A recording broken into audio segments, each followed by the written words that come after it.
Eh bien, bonjour amis auditeurs, Benjamin Ratichon à l'antenne. Je suis, comme à l'accoutumée, accompagné de Gauthier Boucher aujourd'hui. Bonjour Gauthier. Bonjour Benjamin, bonjour aux auditeurs. Nous allons rester dans l'espace français. Nous allons traiter d'un sujet donc, qui est en rapport avec un livre qui est sorti en 1987, un livre de Madame Janine Sia aux éditions Horvat, et qui traite de l'histoire du rattachement de l'Alsace à la France. Alors, cette thématique est assez intéressante, assez complexe également à comprendre, tant euh, que cette annexion de l'Alsace à la France est consécutif à une guerre, avec des traités qui sont assez peu univoques, puis avec des juridictions qui font que justement cette annexion a pris du temps puisque le territoire annexé, hein, en l'occurrence l'Alsace, n'était pas un territoire unifié, n'a jamais été une province unifiée. Donc c'est tout cela que nous allons découvrir. Et cette histoire du rattachement de l'Alsace à la France, Janine Sia l'aborde de 1648, la signature des traités des Westphalie, jusqu'à, en grosso modo, la fin du XVIIIe siècle, la fin de l'Ancien Régime. Il n'y a pas de borne, il n'y a pas de borne donnée, mais on sent que justement comment dire, le livre se clôt, on va dire à la charnière entre la fin du règne de Louis XV et le début du règne de Louis XVI. Alors Janine Sia est donc historienne de l'Alsace, de cette période d'histoire moderne qui a trait à la province alsacienne. Mais Gauthier, Janine Sia, son ouvrage est préfacé par Georges Livet, et Georges Livet, lui, a une autorité sur ce sujet. Oui, alors il y a une autorité au moment où le livre est publié en 1987. Avec, il faut signaler d'ailleurs une réédition beaucoup plus... un peu remaniée en 1998. Mais Georges Livet est décédé maintenant, hein. Il a vécu entre 1916 et 2002.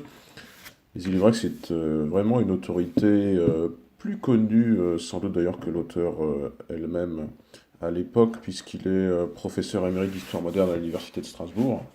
C'est surtout un universitaire qui a fait ses travaux de thèse doctorale sur l'intendance d'Alsace, c'est-à-dire l'autorité politique administrative qui gérait l'Alsace, et on y reviendra beaucoup durant cette émission avec les intendants successifs. Alors lui, il a travaillé sur l'intendance plus particulièrement, je pense, durant le XVIIe siècle, en 1648, donc cette date un peu charnière que vous a rappelé Benjamin, correspond au traité de Westphalie. On sort aussi des guerres de 30 ans. Et puis c'est le début de la Fronde. Et puis 1715, qui est bon symboliquement la mort de Louis XIV, dont vous savez que le règne est exceptionnellement long, non seulement pour l'époque, mais encore à ce jour, hein, puisqu'il a régné, il n'a pas régné tout à fait depuis son enfance, hein, puisqu'il y a eu une régence, mais il a régné en gros une soixantaine d'années. Et il est mort âgé pour son époque, Louis XIV, puisqu'il est né en 1638.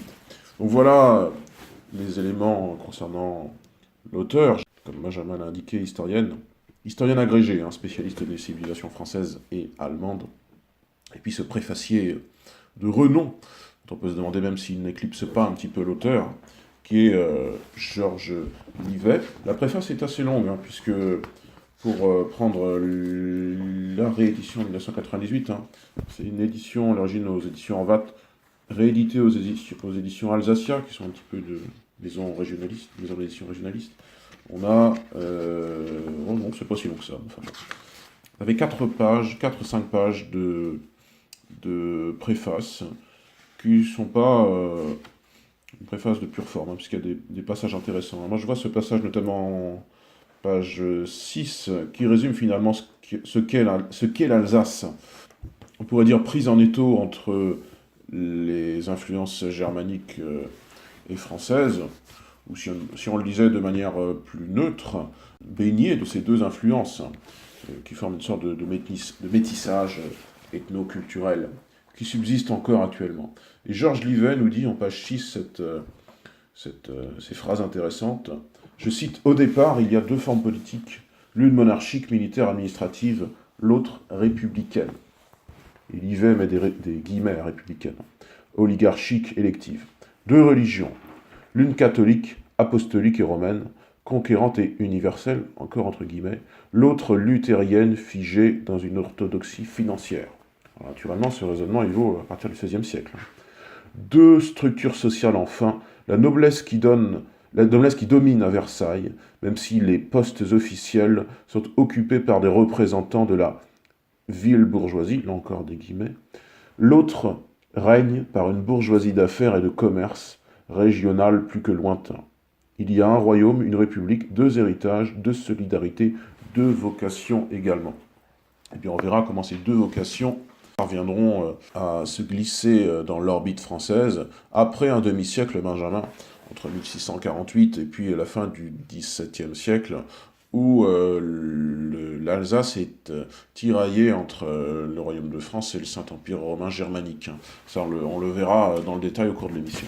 Oui, et puis ce n'est pas une situation très originale, puisque l'un peut-être pas des travers, mais des oublis peut-être de ce livre, et notamment des premiers chapitres, c'est peut-être de rappeler quels étaient les liens entre le Royaume de France et l'espace germanique, hein, que ce fut l'espace du Royaume de Germanie jusqu'à la proclamation de l'Empire, du nouveau Saint-Empire en 962 avec le couronnement d'Henri Loiseleur. Il faut rappeler que le Royaume de France n'intervient pas dans les affaires alsaciennes en 1648. Il y a toute une tradition, il y a toute une histoire de lien entre la province et la France qui est beaucoup plus vieille que le XVIIe siècle. Alors, je vais esquisser ça assez rapidement, puisque ce n'est pas le sujet principal du livre, naturellement. Mais il faut rappeler que, contrairement à ce que pensent beaucoup d'identitaires alsaciens, l'existence du lien entre l'Alsace et la France ne prend pas sa source avec la signature de la paix de Westphalie. Hein. Le Moyen-Âge et de la période franque aux avènements des Habsbourg témoignent de cette réalité. À l'époque mérovingienne, il y avait un duché d'Alsace, et ce duché d'Alsace était sous la suzeraineté. Alors le terme est peut-être un peu anachronique, puisque parler de suzeraineté au VIe siècle, c'est, comment dirais-je, alors que la féodalité arrivera pleinement 2 siècles plus tard, mais il y a cette idée de dépendance du duché d'Alsace à la monarchie franque. C'est un royaume d'Alamans, hein, les Alamans qui donneront leur nom au peuple allemand. Les Alamans donc s'étendent justement dans la plaine d'Alsace. Ces Alamans sont convertis au 7e siècle par Saint Colomban et Saint Gall. Hein. Saint Colomban, le saint missionnaire dont nous avions parlé dans notre émission sur les îles britanniques au Moyen-Âge. Et ce duché va avoir une relative autonomie.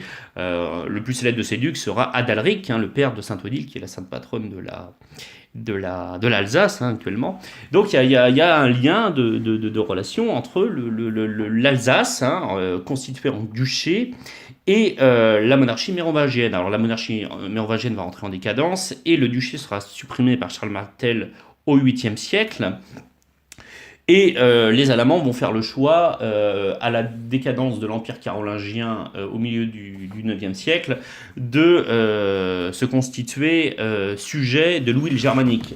Et donc, quand l'Empire de Charlemagne sera séparé, lors du traité de Verdun de 843, eh bien, l'Alsace deviendra une dépendance du royaume de Germanie. Et donc là, fera le choix de l'Allemagne. Enfin, fera le choix. La noblesse fera le choix de l'Allemagne. Et donc, cette histoire mérovingienne entre l'Alsace et les France se sera coupée. Au XVe siècle, les Français pointeront un peu le bout de leur nez en Alsace. Hein, c'est la fameuse affaire des écorcheurs. Vous savez, ces mercenaires qui traversent la France pendant la guerre de 100 ans et que Charles VII, ayant triomphé sur les Bourguignons et sur les Anglais, décide de mettre un peu aux marges du royaume. Donc bon, on voit Laïr, Estac, le bâtard de Vertu, tous les comment dirais-je, officiers et généraux de Charles VII, justement prennent la tête de ces écorcheurs pour les mettre en marge du royaume. Et ça va dévaster. Ces gens-là sont des pilleurs, hein, pratiquent la razzia. Et bien ces gens-là vont descendre la plaine d'Alsace sous les ordres du dauphin, le dauphin Louis, qui était un agent de perturbation également dans le royaume de France, hein, un danger pour son père Charles VII. Et puis donc ces troupes vont ravager la province pour finalement se faire exterminer en Suisse lors de la bataille de Saint-Jacques. Donc bon, arrivé au XVIe siècle et au XVIIe siècle, le nom de français était synonyme un peu de trouble, de ravage dans l'Alsace. Ce qui peut expliquer d'ailleurs qu'il y ait une sorte de, de, de précaution, le terme c'est un euphémisme, mais de peur d'être placé de nouveau sous la souveraineté française. Et c'est ce qui va justement compliquer les négociations de paix à la fin de la guerre de 30 ans, dont il faut, Gauthier, rappeler quel a été le poids de cette guerre de 30 ans sur l'Alsace, puisque l'Alsace est sortie totalement meurtrie de ce conflit. Oui, effectivement, la guerre de 30 ans, c'est un conflit qui structure l'histoire européenne du XVIIe siècle. Et même si l'auteur fait vraiment débuter son ouvrage avec le traité de Westphalie, les traités de Westphalie qui en sont consécutifs en 1648, elle s'attarde un petit peu sur les conséquences terribles de cette guerre qui dure effectivement 30 ans, de 1618 à 1648, qui en gros est un affrontement franco-germanique, qui est une guerre germanique entre le Royaume de France et le Saint-Empire romain germanique. La France étant appuyée militairement d'ailleurs par le Royaume de Suède, et le Royaume-Uni, enfin le Royaume d'Angleterre plus exactement, ne participant pas au conflit. C'est une guerre qui n'est pas encore une guerre industrielle, mais qui, par sa cruauté, notamment vis-à-vis des populations civiles, ce qui est un petit peu inédit à l'époque, est une novation un petit peu dans l'histoire militaire de l'Europe. Et ces conséquences humaines, l'auteur y revient par deux éléments. On est en gros dans les pages 21 et suivantes.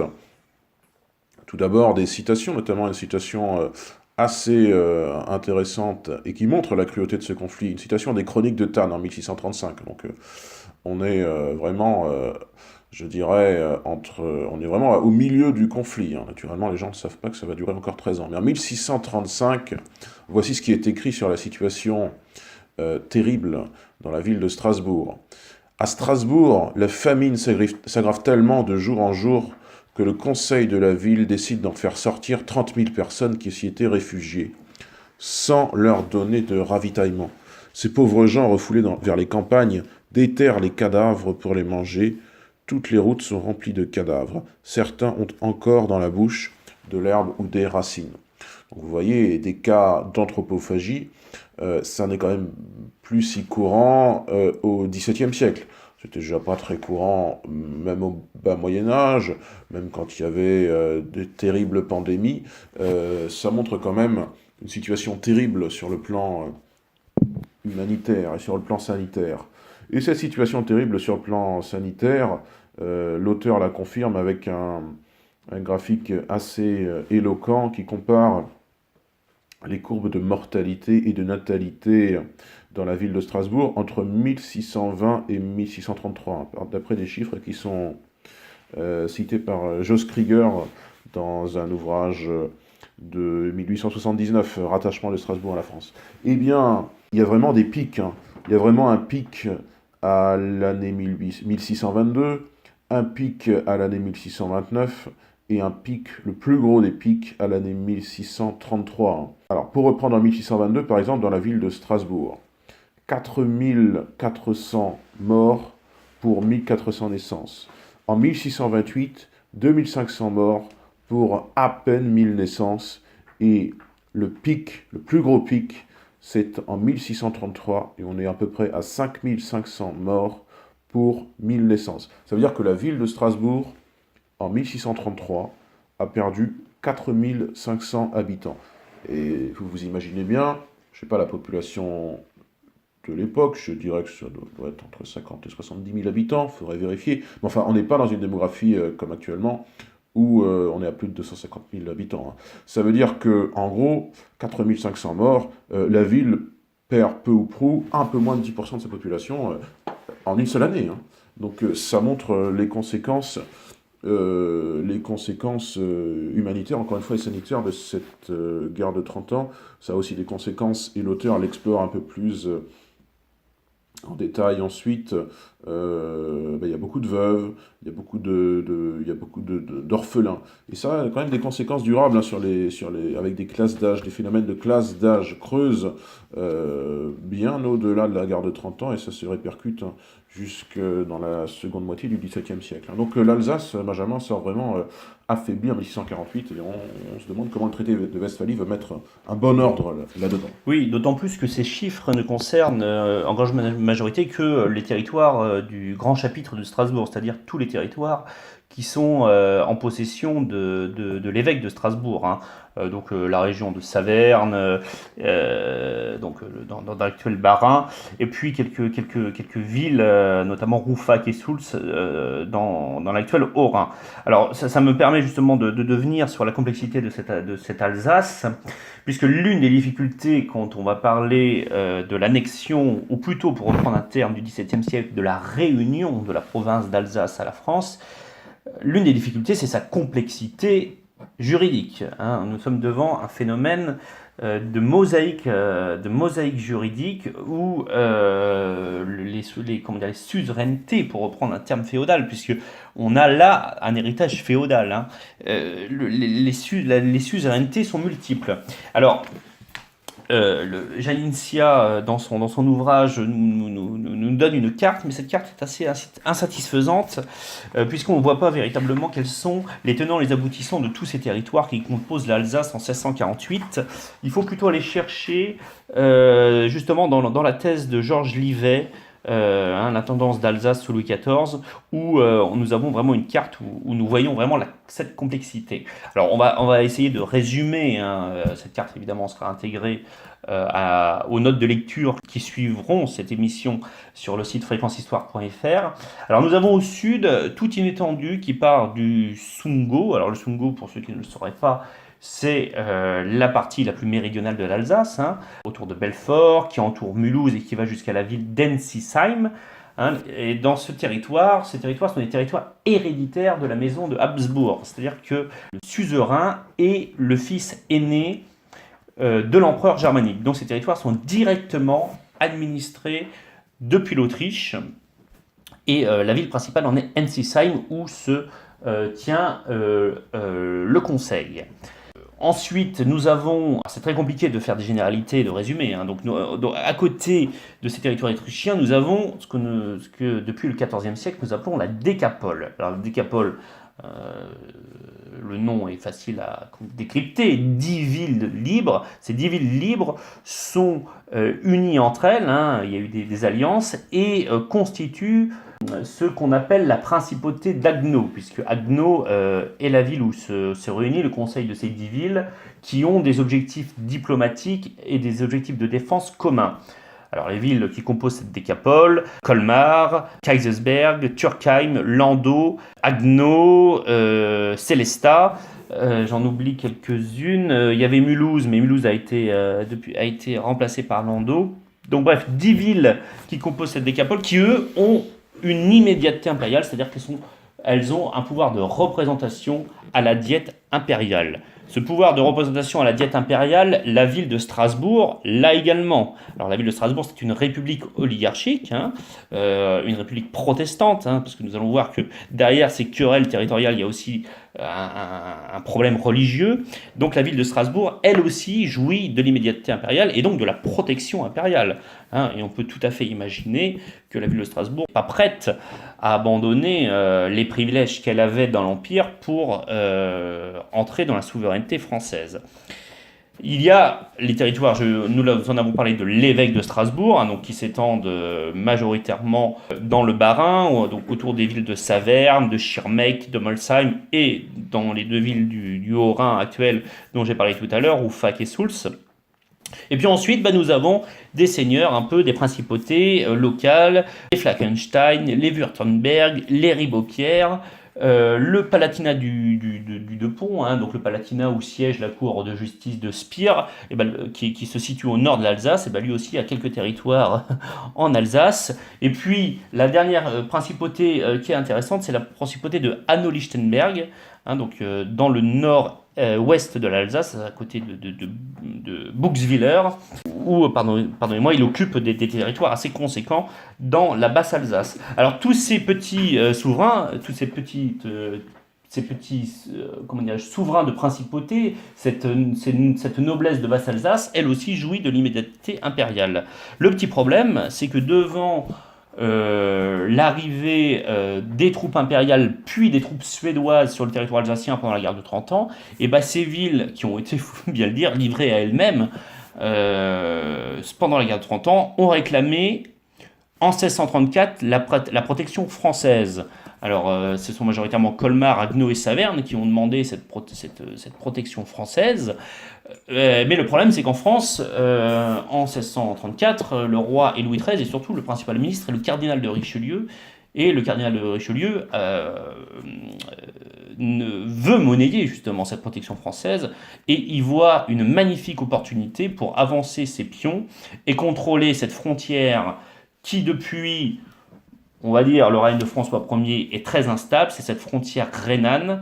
Et donc, le cardinal de Richelieu entend faire de Strasbourg le point le plus avancé du royaume de France pour contrôler cette frontière avec le Saint-Empire.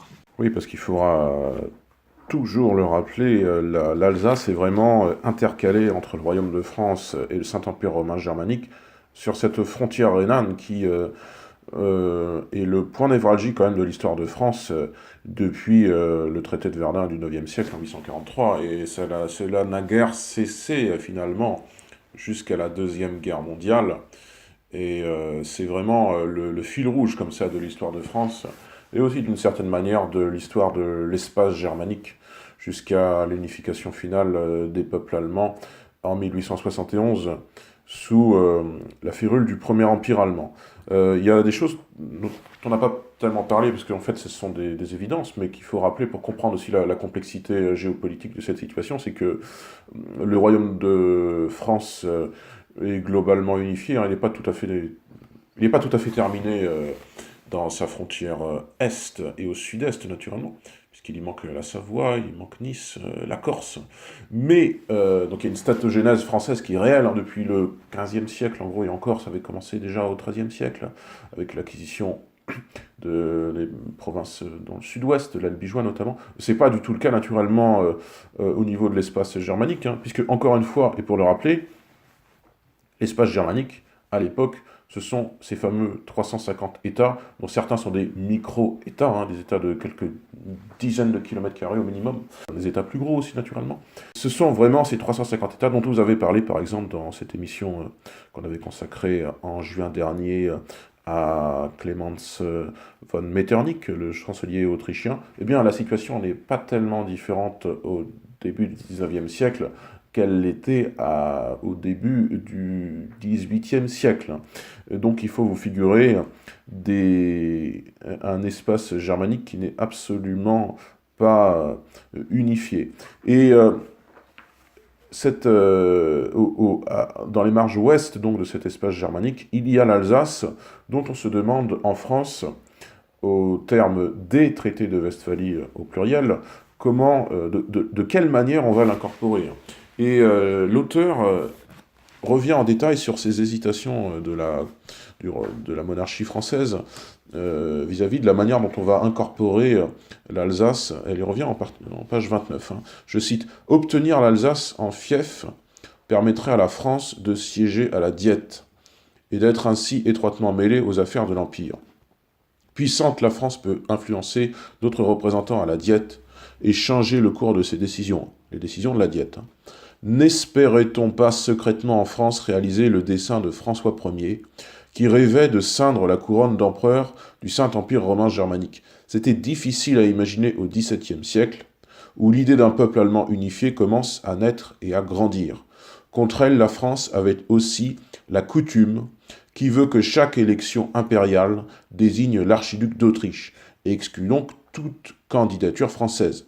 De plus, l'admission de la France à la Diète constituait à elle seule une menace pour l'Empire. Donc on voit qu'il y a deux stratégies, peut-être pas qui s'affrontent, mais qui cogitent dans les esprits des administrateurs français qui pensent au statut futur de l'Alsace. Fief de la France, qui permet de siéger à la Diète, c'est-à-dire à l'instance politique principale du Saint-Empire romain germanique, et donc c'est une manière politiquement, géopolitiquement, d'enfoncer un coin, de mettre un pied dans l'appareil du Saint-Empire, ce qui naturellement ce dont naturellement l'empereur ne veut pas, et puis il y a cette coutume, on l'a dit, de couronner l'archiduc d'Autriche, sur laquelle normalement la France n'a pas d'emprise. Voilà. Mais finalement, cette solution paraît tellement baroque, Benjamin, même si elle est tentante, hein, ça permettrait peut-être à la France de constituer un empire. Elle est tellement baroque, cette situation, qu'elle n'est finalement pas prise en compte. Non, puis c'est une situation qui est assez peu résolvable. Pourquoi? Parce qu'en fait, il y a deux tensions qui arrivent hein, au printemps 1648, quand les deux armées, il faut bien le dire, germaniques et françaises sont épuisées. C'est le statut qu'on va donner justement à ces provinces d'Alsace, à ces principautés pardon, d'Alsace, avec donc leur juridiction propre par rapport à la France, puisque tu as parfaitement rappelé, Gauthier, que l'empereur et les Habsbourg ne veulent à aucun prix que la France s'ingénie dans leurs affaires. Et le problème, c'est que les traités qui vont être signés, alors le traité qui nous intéresse en l'occurrence, c'est le traité de Münster, hein, parce que vous savez qu'il y a deux traités de Westphalie, il y a la paix d'Osnabrück, qui est signé entre le royaume de Suède et le Saint-Empire, et le traité de Münster, qui est signé entre le roi de France et l'empereur. Et il y a donc une tension, puisque, en gros, il y a deux partis pris. Il y a deux partis pris. Il y a soit on cède tout à la France, on cède tout, toute l'Alsace, avec toutes les principautés. Il n'est pas encore question de céder Strasbourg, hein, puisque Strasbourg est jaloux de son immédiateté impériale. On cède tout à la France. Comme ça, au moins, on est sûr que, prenant souveraineté sur ces territoires, le roi de France ne pourra pas siéger à la Diète et donc ne pourra pas s'occuper des affaires allemandes qui ne le concernent pas. Donc ça, c'est la première, c'est la stratégie du pire. Et la deuxième stratégie, c'est de conserver l'immédiateté impériale en, comment dirais-je, ne laissant dans l'escarcelle française que certains territoires, notamment la Décapole et les territoires autrichiens. Et la noblesse de Basse-Alsace reconnaîtrait le roi de France comme leur souverain, mais conserverait un droit de représentation à la diète impériale. Alors vous voyez que la situation, je reprends ton adjectif, est tout à fait baroque, puisque comment concilier ces deux souverainetés? Qui est le vrai maître dans cette partie de l'Alsace, en Basse-Alsace? Eh bien, il y aura un mot d'un des diplomates allemands à Münster, c'est Folmar, hein, c'était son nom, le plus fort l'emportera, et c'est justement ce qui se passe, puisque... Ça va faire un peu penser à ce qu'il y avait au Royaume d'Angleterre après le couronnement de... comment s'appelle-t-il? Enfin, le vainqueur d'Hastings, Guillaume le Conquérant, parce qu'on ne savait pas finalement si le roi d'Angleterre était le vassal du royaume, le vassal du roi de France, ou bien son suzerain, quasiment, en tout cas son égal. Très bien. Ben, et oui, c'est ça. Et puis, il y a quand même une logique dans la monarchie française depuis le XVe siècle, qui est que ce monarque français qui s'était constitué par les féodalités essaie par tous les moyens de la défaire pour imposer sa souveraineté. Et ben, c'est la solution qui est retenue par Louis XIV. Et surtout par ses ministres, puisqu'on voit bien que à partir des années 1670, le ministre de la guerre, parce qu'il faut dire que l'Alsace est passé, hein, a changé de statut, il est passé du ministère des Affaires étrangères, du département des Affaires étrangères qui était dirigé par Colbert, Jean-Baptiste Colbert, au ministère de la guerre, qui est dirigé par un homme un peu moins sympathique, qui est le marquis de Louvois, qui lui refuse justement ce quiproquo des traités. Et le durcissement de la politique française, de ce qu'on appelle les politiques de réunion, se matérialise dans les années 1670. Je vais citer ici François Bluch, qui dans son Louis XIV nous parle un peu des réunions et nous dit un peu de quoi il s'agit. L'art des réunions, je cite, consistait à s'appuyer sur le droit, à obtenir d'un air innocent des arrêts souverains décidant la réunion au royaume de territoires que le droit féodal et les traités y rattachaient peut-être. En septembre 1679 et en août 1680, le Parlement de Besançon réunit de la sorte le comté de Montbéliard sans se préoccuper des plaintes du duc de Wurtemberg en Alsace, province où le duc de Mazarin avait jusqu'à sa disgrâce en 1673 laissé se dégrader l'influence française. On conjugua la pression militaire exercée sur la décapole par le baron de Montclar, le nouveau gouverneur militaire, et les arrêts du conseil de Brisac. Les villes impériales, même Colmar, l'ombrageuse, durent prêter un serment de fer. En janvier 1680, des seigneurs et des villes détenteurs de fiefs qui relevaient de la préfecture des 10 villes, de la décapole, et de la prévôté de Wissembourg, furent sommés de faire hommage au roi. Voilà, donc Louvois intervient en Alsace, fait détruire les fortifications des villes rebelles, dont la plus importante est Colmar. Haguenau et Saverne se sont un peu mieux comportés vis-à-vis de la monarchie française. Donc, et Louis XIV arrive pour recevoir l'hommage à la fois de la décapole et de la noblesse de Basse-Alsace. Et donc, dans les années 1670, le problème de la double interprétation des traités est résolu. Il reste un problème, Gautier, pour le roi de France, c'est que Strasbourg, en 1680, échappe à la tutelle française. Oui, alors pour revenir sur le conseil de Brisac. Brisac qui est une ville située dans l'actuelle Allemagne, sur la ville est du Rhin. Cette structure succède donc à la chambre d'Ensisheim, qui était gérée par les Habsbourg. La dite chambre se voit remplacée par le conseil de Brisac, et la mission première de ce dernier, c'est d'interpréter les traités, naturellement, dans l'intérêt du roi de France, et d'être ensuite, finalement, le lieu d'exercice administratif de l'intendant d'Alsace, qui est l'autorité administrative en Alsace. Ce qui était jusque-là une instance juridique devient une assemblée administrative dont les prérogatives entendent englober l'Alsace dans son entièreté. Alors, pour autant, le dit conseil est transféré à Colmar, donc Colmar, rive ouest du Rhin.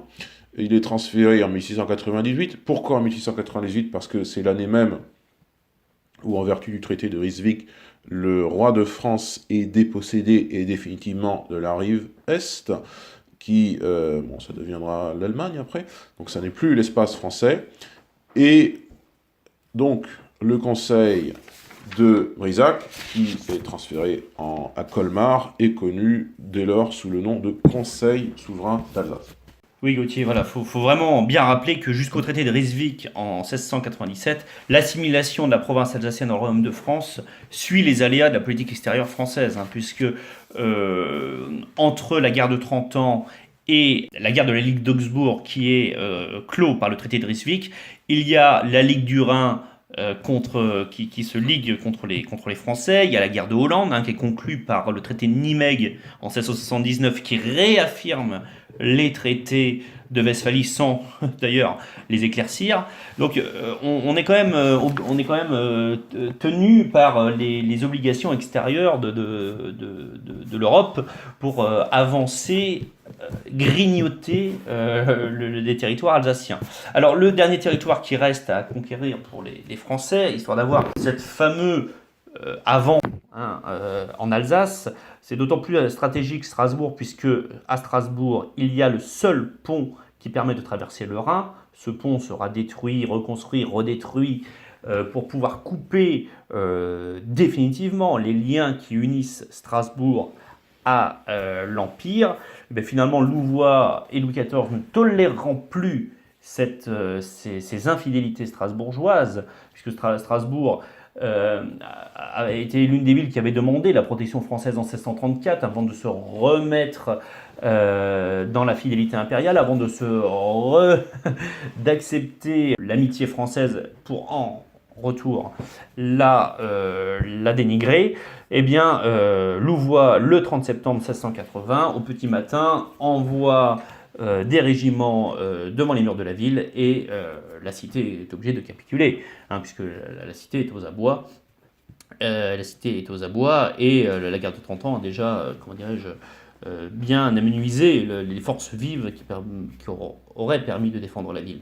Donc c'est la capitulation qui est signée dans la banlieue sud de Strasbourg, la ville d'Ilkirch, et Strasbourg devient pleinement française avec cette, comment dirais-je, cette spécificité qui n'existe qu'en France, parce que 1680, qu'en Alsace, pardon, parce que 1680, c'est quand même 4 ans avant la révocation de l'édit de Nantes.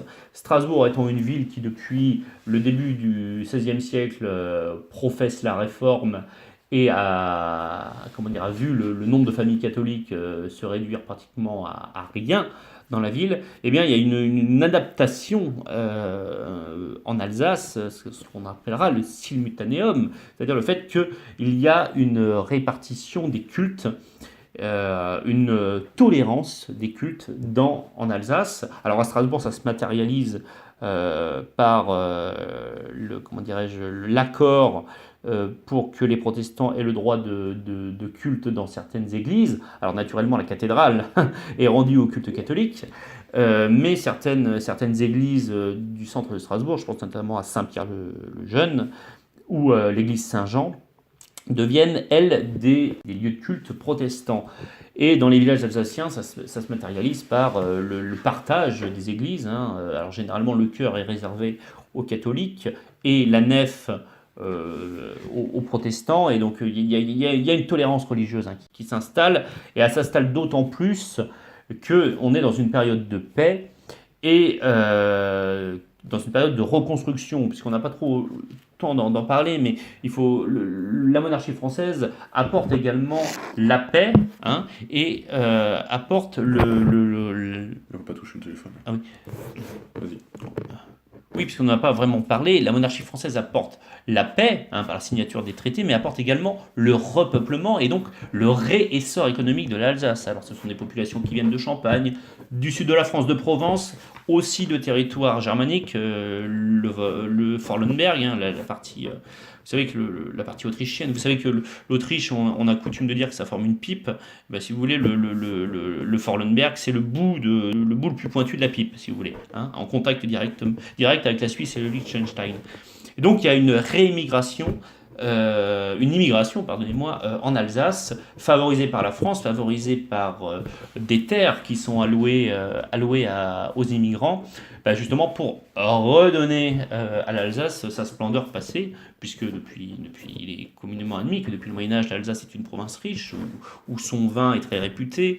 Et donc il y a un redressement qui s'enclenche, un redressement de la province par les hommes du roi, que sont d'abord le gouverneur militaire, puis l'intendant et le prévôt royal à Strasbourg, qui permettent à l'Alsace de renaître de ses cendres à la charnière entre le XVIIe et le XVIIIe siècle. Oui, tu as eu raison, Benjamin, de rappeler l'influence du roi de France dans toute cette histoire, même si c'est pas le personnage dont on a parlé le plus. C'est quand même lui qui surplombe le récit de ce rattachement de l'Alsace à la France, ce demi-siècle qui a été le sujet de notre émission. On pourrait conclure par ces phrases assez générales qu'on peut trouver dans la presse alsacienne. Bon, il y a un adage, l'Alsace est devenue française, point. C'est ce que rappelle un quotidien alsacien, l'Alsace, dans son numéro du 13 septembre 2015. Eh bien, tout en disant cette généralité, l'Alsace est devenue française, 4 mots, il en rappelle la relative invalidité de ce constat. Non, l'Alsace n'est pas... Il y a une petite erreur d'ailleurs dans la phrase. C'est l'Alsace est devenue française en 1648. Il y a une petite erreur dans cette phrase, parce que l'Alsace n'est pas devenue française comme ça, à l'instant T, en 1648. En réalité, cette annexion, et on l'a rappelé dans cette émission, cette réunification, Benjamin, cette unification, cette réunion, pardon, est le résultat d'un demi-siècle d'avancée, de recul. On n'en a pas tellement parlé, mais il y a aussi l'histoire de la Fronde, qui fait que il y a, dans ce climat d'instabilité politique, des gens qui tentent de tirer la couverture. Par exemple, il y a l'intendant Bossan qui doit partir à la guerre, et il y a le comte d'Harcourt qui essaye d'en profiter pour récupérer comme un bien propre l'Alsace. Ça ne durera pas, puisque Mazarin triomphera de la Fronde et l'Alsace, et M. Harcourt sera écarté. Et l'Alsace deviendra française progressivement. Cette annexion, donc, cette réunion est le fruit d'un demi-siècle d'efforts durant laquelle l'Alsace passe progressivement dans l'orbite française. Et le basculement définitif de l'Alsace dans cette orbite à la fin du XVIIe siècle est la volonté d'un homme qui est le roi de France, Louis XV, au sujet duquel Claude Muller, qui est directeur de l'Institut d'histoire d'Alsace et historien moderniste, rappelle à juste titre que le roi Soleil s'est, je cite, personnellement intéressé à l'Alsace. Il y a une anecdote qui le montre, c'est que Louis XIV s'est rendu 3 fois en Alsace, Louis XV ne s'est rendu qu'une seule fois en Alsace, et Louis XVI ne s'est jamais rendu en Alsace. Voilà quelques éléments qui vous montrent que l'histoire du rattachement de l'Alsace à la France, pour reprendre le titre de cet ouvrage de Jeanine Sia, ne s'est pas faite à un instant T qui serait 1648. Et c'est pour cela qu'habilement, l'ouvrage, en gros, se consacre à la seconde moitié du XVIIe siècle, qui est le cœur du récit, qui a été le cœur de notre émission aussi, mais cet ouvrage, en fait, s'étend sur le long XVIIe siècle alsacien, à partir de 1634, qui est la date à laquelle les troupes françaises entrent pour protéger, entre guillemets, les villes alsaciennes, et puis 1750, qui est l'année de nomination de Maigret de Sérilly comme intendant d'Alsace. Voilà ce qu'est le cœur du récit de l'histoire du rattachement de l'Alsace à la France, ouvrage de Jeanine Sia, publié en 1987 et dont nous vous avons fait part aujourd'hui, chers amis auditeurs, dans cette chronique littéraire pour Fréquence Histoire. Alors, chers amis auditeurs, voilà pour l'Alsace, et nous nous déplaçons prochainement dans le cadre de notre deuxième émission État disparu. Très loin de là, nous nous déplaçons, Benjamin, en Abyssinie, dans ce qu'était entre le XIIIe et le XXe siècle l'Empire éthiopien. Alors qu'est-ce que c'est, Benjamin, l'Empire éthiopien ? Eh bien, l'Empire éthiopien, qui portait ce très joli nom d'Abyssinie, eh bien, c'était un des empires qui a la spécificité de n'avoir pratiquement pas connu la colonisation, si ce n'est peut-être la période de l'Italie de Mussolini. C'est un empire qui est tout à fait spécifique, puisque c'est un empire chrétien, aux influences religieuses assez intéressantes, et qui constituait une grande puissance africaine déjà à l'époque, au XIIIe, XIVe, XVe siècle, avant que l'Afrique ne devienne l'objet de prédation des Européens. Et donc cet empire a subsisté avec une interruption, je l'ai dit, pendant la colonisation italienne, a subsisté jusqu'au milieu des années 1970, où le dernier empereur, Haile Selassie, a été écarté du trône et probablement assassiné. Donc cette histoire de ce territoire, à la géographie assez particulière, hein, puisqu'on ne peut pas parler de ces sujets sans expliquer qu'on est sur un plateau abyssin qui est élevé, qui surplombe un peu toute la corne de l'Afrique, avec une proximité sur la mer Rouge et sur l'espace arabe. Donc toute cette myriade de thématiques seront reprises dans cette émission qui va essayer, dans un cadre horaire qui approche une demi-heure, de synthétiser tout cela. Donc voilà, ce sera notre deuxième numéro d'État disparu, après le numéro consacré à la Yougoslavie. Nous aurons donc plaisir, chers amis auditeurs, de vous faire partager cet empire qui en Europe est méconnu. N'hésitez pas à vous rendre sur le site fréquentehistoire.fr pour bénéficier des cartes que nous allons mettre en ligne, des notes de lecture et des extraits du livre de Jeanine Sia. Et nous allons vous mettre également des références bibliographiques sur ce livre en particulier et sur la thèse de Georges Livet, si vous voulez vraiment creuser le sujet. À très bientôt, amis auditeurs, pour ce beau voyage en Éthiopie. Au revoir, Gauthier. Oui, au revoir, Benjamin, et à bientôt donc, pour cette nouvelle émission sur l'Empire éthiopien.